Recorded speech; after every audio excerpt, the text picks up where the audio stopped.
شروع اللہ کے نام سے جو نہایت مہربان اور بے حد رحم والا ہے۔ تمہارا عذر جس مقام سے بھی ہو، نماز کے وقت اپنا رخ مسجد حرام کی طرف پھیر دو، کیونکہ یہ تمہارے رب کا بالکل حق فیصلہ ہے،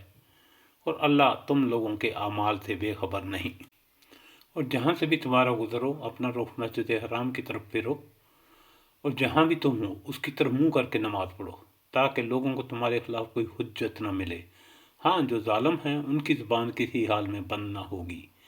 تو ان سے تم نہ ڈرو بلکہ مجھ سے ڈرو،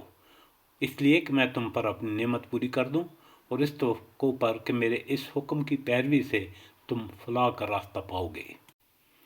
جس طرح تمہیں اس چیز سے فلاح نصیب ہوئی کہ میں نے تمہارے درمیان خود تم میں سے ایک رسول بھیجا جو تمہیں میری آیات سناتا ہے، تمہاری زندگیوں کو سنوارتا ہے، تمہیں کتاب اور حکمت کی تعلیم دیتا ہے، اور تمہیں وہ باتیں سکھاتا ہے جو تم نہ